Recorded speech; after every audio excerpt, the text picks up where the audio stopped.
Have you ever witnessed a moment that changes everything? For Mary Reynolds, acclaimed Irish garden designer, that moment came as she watched wild land near her home being bulldozed for development. She saw not just trees falling, but entire communities of creatures losing their homes. A scene repeated worldwide, eroding our planet's biodiversity. This painful experience planted a seed. What if the best thing we could do for our gardens was to set them free, not control them?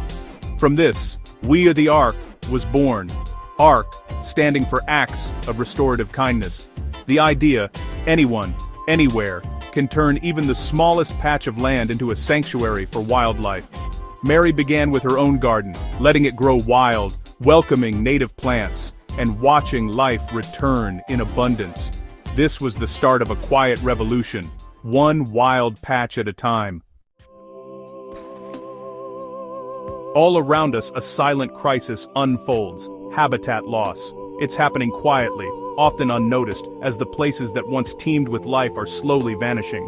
The meadows, forests, and wetlands that surround our towns and cities are shrinking, replaced by roads, buildings, and farmland. This loss isn't just about empty spaces. It's about the disappearance of entire communities of plants and animals that once called these places home. Every forest cleared, wetland drained, or meadow paved over tears at the web of life. These actions may seem like progress, but they come at a steep cost. Each time we alter the land, we break connections that have taken centuries to form, disrupting the delicate balance that sustains wildlife, and, ultimately, ourselves. For wildlife, these aren't just landscapes, they're homes, food, and nurseries. Deer find shelter in the woods, birds nest in hedgerows, and foxes raise their young in quiet corners of the countryside. When these places disappear, so do the opportunities for animals to thrive, find food, and raise the next generation. Imagine being a fox or a field mouse, your world shrinking with every new road or housing development. Each day, the space to roam, hunt, and hide becomes smaller. The noise and danger from human activity make survival even harder, forcing animals to compete for what little remains. This is habitat fragmentation, leaving animals stranded on shrinking islands of green. These isolated patches make it difficult for wildlife to find mates, food, or safe passage, leading to smaller, weaker populations that are more vulnerable to disease and extinction. In Ireland, native forests once covered 80% of the land. Now, it's just 11%. This dramatic change has happened in only a few generations, transforming the landscape and leaving many species with nowhere to go. Nearly half of Ireland's protected species and habitats are in decline, a pattern seen worldwide. As wildflowers fade and animal numbers drop, we lose not just beauty, but the vital roles these species play in keeping nature healthy. Healthy ecosystems clean our air, purify water, pollinate crops, and stabilize climate. They provide us with food, medicine, and even inspiration. When nature thrives, so do we. When we destroy nature, we dismantle our own life support system. The consequences ripple outwards. Polluted water, poorer soils, and a less stable climate threaten our own well-being. The loss of biodiversity makes our world less resilient and less habitable. Without a rich variety of life, our environment becomes more fragile, less able to recover from storms, droughts, or disease. The quiet disappearance of our wild neighbors is a warning bell we can't ignore. Their fate is tied to our own, reminding us that protecting nature is not just about saving wildlife, it's about safeguarding our future too. For generations, we've been taught to keep gardens neat and controlled, treating nature as decoration. The We Are the Ark movement asks us to shift, from gardeners imposing order to guardians nurturing wildness. A guardian cares for the land, protecting its wildness and supporting the life it holds. It's about asking, what can I do for this land and its creatures? When we let go of tidiness, we make space for shelter, food, and life. Embracing a little mess is an act of compassion, not laziness. Becoming a guardian means listening to the land, noticing which native plants and animals appear. You don't have to let everything go wild. Just dedicate a portion to nature and manage the rest thoughtfully. This simple shift is the foundation of ecological restoration. Ready to become a land guardian? Imagine transforming your outdoor space into a thriving haven for wildlife right outside your door. It all starts with a simple shift in perspective, seeing your yard not just as a patch of grass, but as a living ecosystem waiting to be awakened. Start by doing nothing. Let a patch of your lawn grow. Resist the urge to mow, trim, or tidy. This small act of patience is the first step toward rewilding, and it allows nature to begin its quiet work. Beneath every lawn lies a hidden seed bank of native plants, waiting for sunlight and a chance to awaken. These seeds, dormant for years, are ready to burst forth when given the opportunity, revealing the natural diversity that once thrived here. Stop mowing, and you'll see clover, dandelion, and other so-called weeds emerge, pioneers of a restoring ecosystem. These early arrivals are more than just wildflowers. They're the first signs of a landscape healing itself, providing food and shelter for pollinators. Native plants are the foundation of the local food web, feeding caterpillars, bees, butterflies, and birds. As these plants return, so do the creatures that depend on them, creating a vibrant tapestry of life that supports the entire ecosystem. By letting these plants flourish, you set the table for wildlife to return. Birds, insects, and even small mammals will find food, shelter, and a safe place to raise their young, all thanks to your decision to let nature take the lead.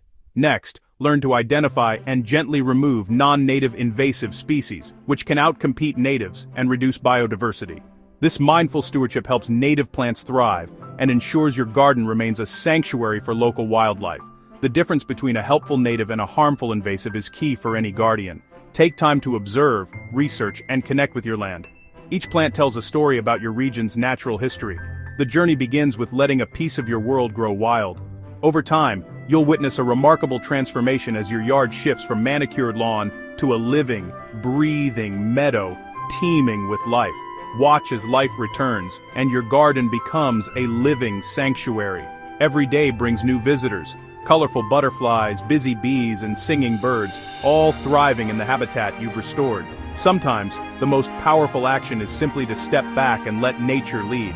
By embracing the wild, you become part of a larger movement to heal the land, one backyard at a time. Your journey as a land guardian has just begun. Once you've let nature reclaim a patch of your garden, you've already taken the first step toward creating a haven for wildlife. But to truly welcome a rich variety of creatures, it's important to add diversity to your space. The more varied your garden, the more species you'll attract, each with their own needs and preferences. Think in layers. Start with a small lawn for play and relaxation. Lawns can be a great place for children and pets, and they also provide open ground for birds like blackbirds and robins to forage for worms and insects. Next, add a meadow of tall grasses and wildflowers. These areas are a magnet for pollinators such as bees and butterflies, and they offer shelter for small mammals. Planting native shrubs nearby gives birds and insects places to hide, nest, and feed. If you have the space, plant a few native trees. Trees provide food, nesting sites, and shade, supporting everything from caterpillars to songbirds. Don't forget to add water. A bird bath, a sunken basin, or even a small pond can make a huge difference. Even a simple pot filled with rocks and water can become a vital oasis for thirsty birds, bees, and other creatures, especially during hot, dry spells. Piles of logs or deadwood are essential for insects, fungi, and even small mammals. These microhabitats break down slowly, enriching the soil and supporting a hidden world of life. A pile of rocks, meanwhile, creates warm basking spots for reptiles like lizards and slow worms, and provides crevices for insects to shelter. Leave autumn leaves where they fall. These provide vital cover for overwintering insects, and as they break down, they feed the soil and support earthworms and beetles. Consider adding bird boxes or bee hotels to offer safe nesting sites. These simple additions can help support declining species and give you a front row seat to the wonders of nature right outside your window.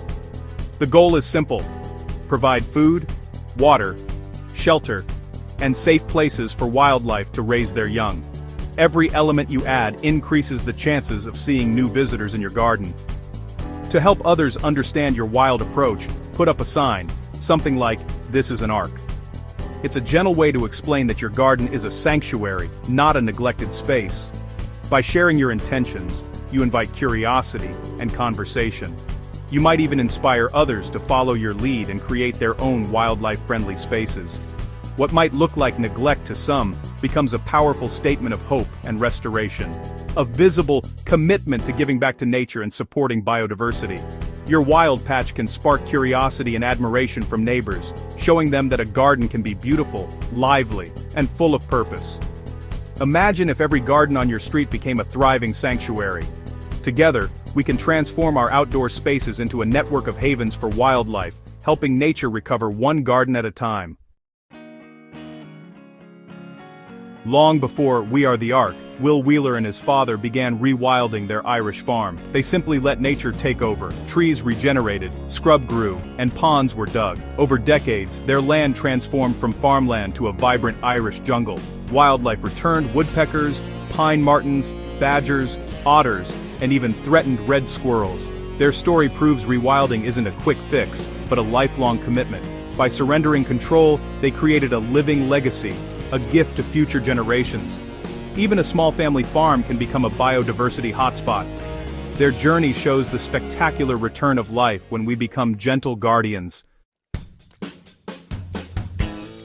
Rewilding isn't just for adults, it's inspiring students too. At Loreto Secondary School in Ireland, students transformed a neglected patch into a thriving ark. Guided by teachers, they cleared invasives, planted natives, built insect hotels, and added a pond. Their ark became a living classroom, teeming with new insects and birds. For students facing climate anxiety, this hands-on project offered hope and empowerment. They learned their actions matter, no matter how small. Even a forgotten corner of a school yard can become a vital stepping stone for wildlife. Restoring nature restores hope and teaches the next generation they can heal the earth. What began in Ireland is now a global movement. The We Are the Ark community spans over 20,000 members worldwide, each creating their own sanctuary. The Ark concept adapts to any space, from Texas ranches to Australian gardens to Norwegian balconies. Each ark is a patch in a global quilt, forming green corridors for wildlife across human landscapes.